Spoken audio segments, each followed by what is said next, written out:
Welcome to the SDA Housing Podcast, brought to you by Ndis Property Australia. Before starting this episode, we need to provide a general disclaimer. Information contained in this podcast is general in nature only. It does not take into account the objectives, financial situation, or needs of any particular person. You need to consider your financial situation and needs before making any decisions based on the information in this podcast. And you should consider seeking independent and professional advice for your personal circumstances. All right, let's begin.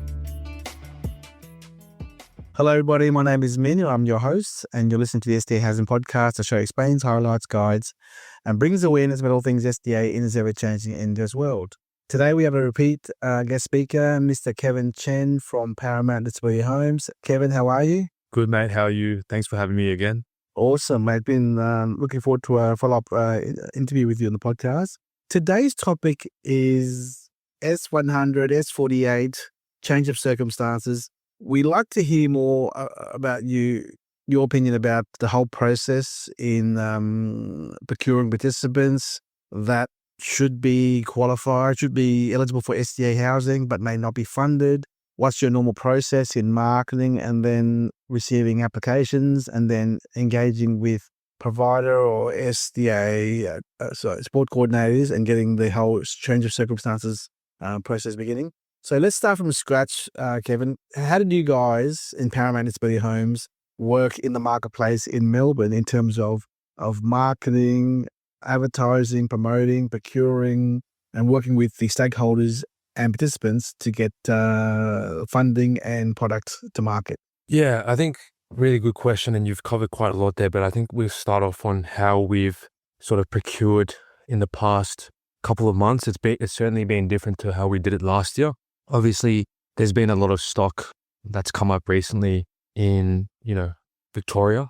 So, when you have an oversupply in these greenfield areas, we are thinking of different strategies to, again, help investors get some sort of rental return whilst balancing, a fair outcome for the SIL providers and the participants as well. So, especially in these greenfield areas, because there is quite an oversupply, not every investor will get an SDA client. You guys probably know as well, especially in Melbourne West, there are an abundance of empty properties sitting out there. So when we work with SIL providers and we get referrals, the participant may just have SIL funding. So that's the first sort of scenario. If they have SIL funding, we would have to see if they're eligible to apply for that SDA funding. If they are, what we usually can do is offer them what's known as a SIL, or we essentially we can rent out the property to the SIL provider. So the SIL provider will take on a lease agreement with us, and they'll be paying sort of your market rent or a little bit above market rent, so a bit of a premium, given that the SIL participant is going through, again, an s48 to get SDA funding in their plan. That's the first scenario. The second scenario is we can rent out the whole property to a SIL provider on the basis that no participants will ever get SDA funding. So they'll use it just as a SIL house. And that is pretty much still the same. Some SIL providers are paying up to $70,000 for a high physical support house. They obviously want like a larger home, so usually a 3+ OA house. And then the final one is an SDA and SIL arrangement. So for example, a SIL provider can bring us an SDA client. We can actually allow for a SIL client to live under the roof. Obviously, they have to make some sort of rental contribution as well. So that's the three sort of arrangements we are doing now, how we're procuring, how we're sort of balancing a rental income for the investors that have invested in an oversaturated area. Got you. Thank you for that summary, Kevin. Can you please explain to our listeners the kind of time frame that is recommended for marketing and procurement process, as in, do you start a year before completion of the build, or 6 months before, or 3 months, or 3 months after?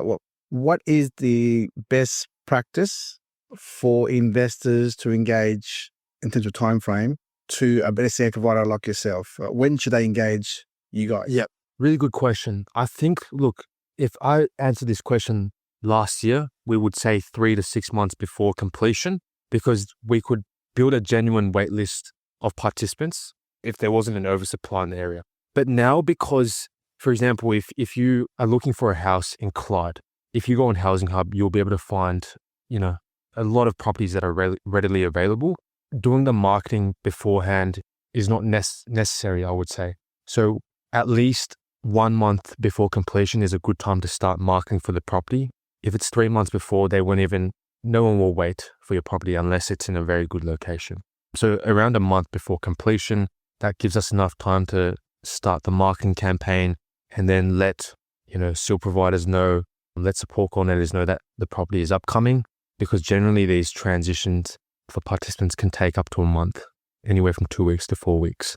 So that's when we would recommend, that marketing campaign to start. Sure, but I want to throw a curveball at you, Kevin, and I'm sure your answer will change with this curveball. You were saying a month. That assumes everything is on track, meaning construction completion, SDA assessor providers there, SDA assessment will go through fine, and participants are fully funded and ready to move. That's in a perfect world. As you know, in a perfect world, well, in a normal world, there is no perfect process. There's always delays, defects, settlement dates. There's also SDA certification, a lodgement to the Ndis for enrollment. There's also, marketing to find fully funded participants. And as you know, not everyone that comes along to the table is fully funded. Now, back to the topic at here on this top podcast, s48, s100. What is the time frame you think is reasonable if a person is not funded and should be, for them to go back to the NDIA to get a change of circumstances? So it's not a month, because obviously investors want their tenant in quickly as possible. So what is ideally, given these delays and these potential challenges, what is the ideal time frame to identify earmark participants to get their change of circumstances in order to move into this house when it's ready? 4 months prior, 5 months prior, 8 months prior? What's the answer? Yeah, I think if we're considering that the participant is going for a change of circumstances, I would probably give it at least 3 to 6 months. And I think I'll quickly go over how the change of circumstances works. So sort of the first stage is what's known as a S48. So, the participant may not have SDA funding in their plan, or they may already have it, but they want to change, for example, the category of the plan. What they will do is, an S48 is a review of the plan to get an adjustment or something added into the plan. That usually takes 4 to 5 weeks, I would say, or up to 2 months for the first outcome to come back. And then the NDIS may, say, okay, this is great. We'll approve for SDA funding in your plan. Or they may come back and they may say, look, we don't think it's suitable for you to have SDA funding in your plan. And that's when, the support coordinator with the participant may apply for what's known as the S100. So an S100 is to appeal that decision. So if the decision has not gone into their favor, they can go and appeal that decision. Obviously, they need to sit down with the occupational therapist, gather more evidence on why they need, for example, SDA, and then they need to resubmit what's known as the S100. And this process can take up to half a year. So that's when people would say, change of circumstances take a very long time. This is what they're usually talking about, because a lot of times the NDIS won't approve the first S48 change. After 6 to 8 months, if the decision is still no good, sort of the last sort of resort would be to go to the tribunal, to lodge a formal complaint to get that adjusted in the plan. So that, if we're considering that whole time frame, it could be up to a whole year. But usually after the S100, with the right sort of support coordinator, with the right occupational therapist, evidence, as long as you can sort of justify why you need that SDA incorporated in your plan, it is quite successful. So 6 to 8 months would be my answer. Got you. Much appreciated. So in your line of work as an SDA provider, it would be fair to be conservative in an investor's expectations that they should be out there talking to providers, and obviously providers talking to their network of SILs and participants on finding out interests from the community as to who wants to live in this type of dwelling in this kind of location, and if they have funding, and if not, how far are they into their change of circumstances process. So 1 month is probably too late, I would assume, given the fact that not everyone has funding out there. I would assume 4 to 6 months prior to completion is a good date for an investor to engage a provider, SDA provider, start talking about options. Yes, I think definitely necessary for investors to engage with a SDA provider, 6 months at least before completion, so they have an understanding of what are the interest levels in their given area. But when it comes to marketing, online marketing, it won't have to be done that early on. But I definitely think there's obviously, as we're an SDA provider, we have a lot of different ways that we procure. So it's not just online marketing. If a build is sort of 6 months away from completion and we can match that up with a participant that's happened to go through a change of circumstance or the S100, if timeframes align, a lot of the times they are very happy to reserve and wait for that property to be developed. Gotcha. I want to take you through a case example. Me and Debbie had a meeting this morning with a guy called Chris. He's in Brisbane. He has 2 houses side by side under construction, the slab just poured, and there's a granny flat at the back. So it's HPS house and HPS granny flat. Side by side, completion in July, August this year. So we're 6 months away. In this theoretical scenario, being 2 side by sides, so 2 tenants in each house plus granny flat, that's 6 participants for him required. I assume, given the numbers here of 6 participants, he should be looking at engaging someone or marketing 5-6 months prior to completion, given the numbers here, right? 100%. So look, we have a very similar sort of project in Broadmeadows here in Victoria. And what we've done as an SDA provider is we've reached out to our SIL network. A lot of the times, SIL providers will already be operating, in SIL homes. And they will have, for example, maybe 4 participants under one SIL house. And a few of them may already be approved for SDA funding. Now, what we can do is, present these opportunities to them at 6 months before completion. And that way, the SIL provider, we can do what's known as a joint marketing venture.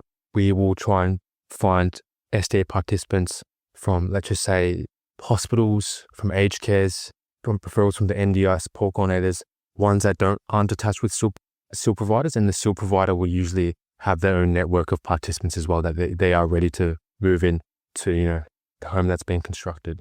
So 6 months gives a very good time frame also to allow for the change of circumstances for any of their clients that have the SIL funding that may be eligible for SDA funding, so they can go through that process. So when the build finishes, they've got the matching done with the participants and they're ready to move in. That's a very ideal situation, but it needs to be done at least 6 months before completion. Gotcha. Kevin, in your experience, do you find that some SIL providers who work with you might say, here's our first anchor tenant, SDA, in this house. We think we have another 1 or 2 more participants who should get SDA funding. Can we put them in the house with this guy, first anchor tenant, and go through the whole process of the change of circumstances? Do investors allow that second or third tenant to move in who is not SDA funded yet to be in the same house for the SIL provider? Yes, so definitely we are taking on that sort of arrangement. And I think more and more people are open to that sort of arrangement because, as long as the first participant does have SDA funding, it does cover a portion of, I guess, the mortgage for the mum and dad investor. What we can do is with the second participant, we would have I guess the SIL provider and us and all the other key stakeholders would have a pretty good understanding of whether the likelihood of that participant getting SDA funding. And if they are going through that application, they are, in most cases open to move into these SDA homes. Investors should be open to that arrangement as well. How the financials work behind this is we would still charge the maximum reasonable rental contribution, which is around 12 grand.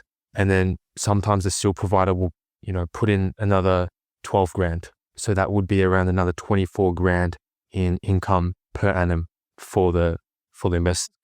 Oh, that's good.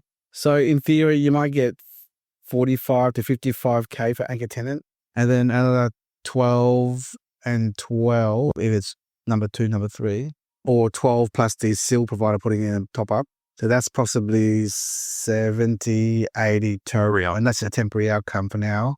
while they're waiting. And it worked out really well because if the participant does get approved for SDA funding, it could double the existing anchor funding. So it could go up to 100,000.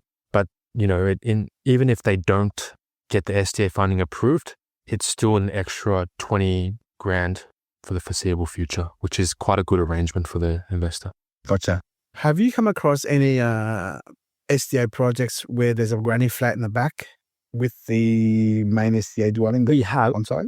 What we've seen is designs of high flexible support at the front and then a robust granny flat at the back.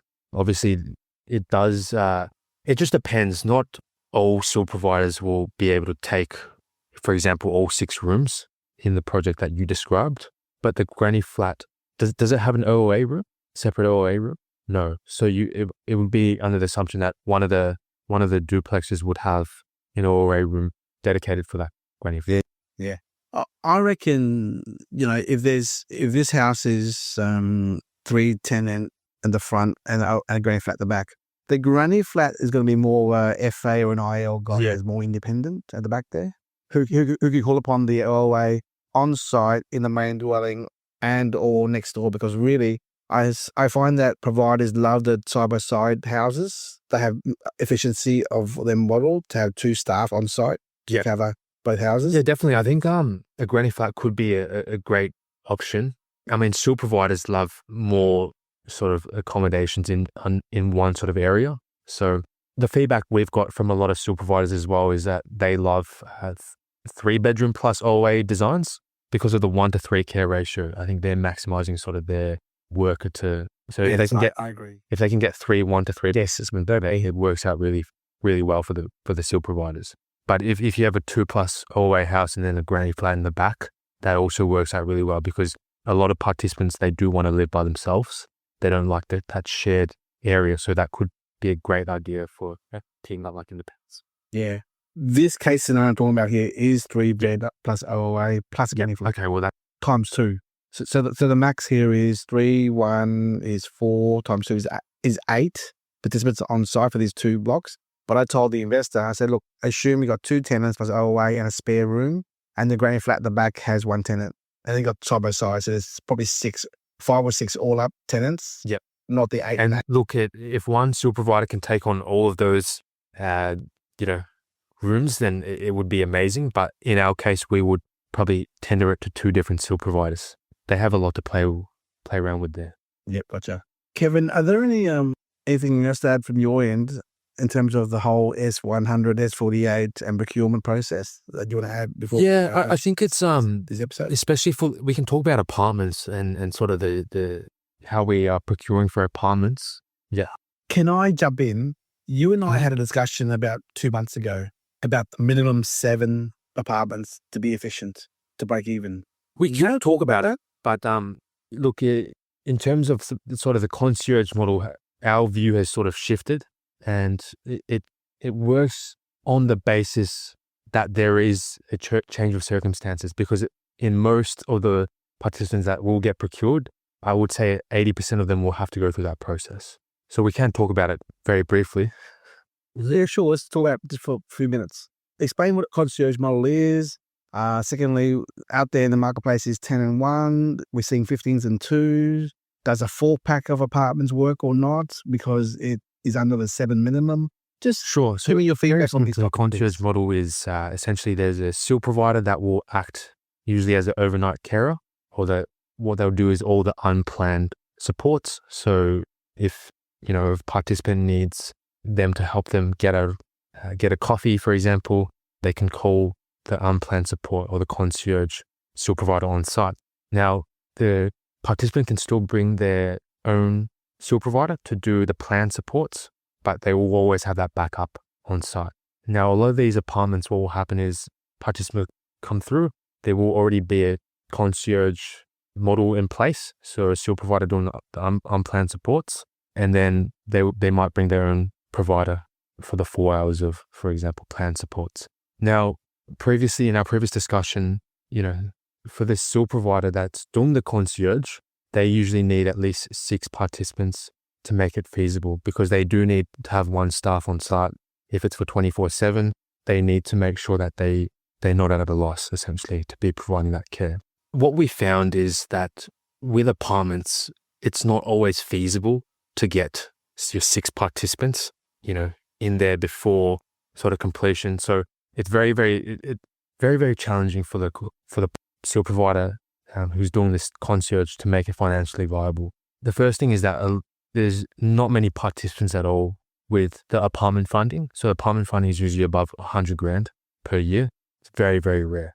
So in order for it, Kevin, I do want to add, as long as investors are aware that out of 10 potential apartments, you might get 1 or 2 at the highest HPS apartment funding, 1 or 2 or 3 at the FA, 80 to 90 kind of number, and then a couple of ILs and house funding guys come in. So it is a pick of the draw, and those who are investors who are asking for highest income possible, they've got to realize that 100, 110 may not be possible. Be realistic and assume a 60 to 80. Yeah, definitely. So when we bring in the participants, they may not have that 100 grand funding. They may be at 80 grand, maybe a bit less.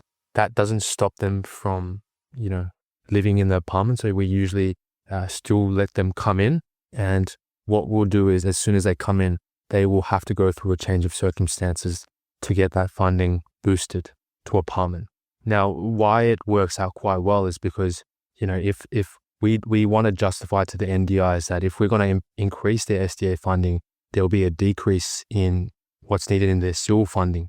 And especially because now you've got an unplanned, provider doing the concierge, and you can reduce your hours of plan supports. You actually can reduce the funding you need in the SIL plan. So the NDIS does like that. And if they can see that you can save on your SIL component, and they will boost the SDA component, which will be a win-win situation.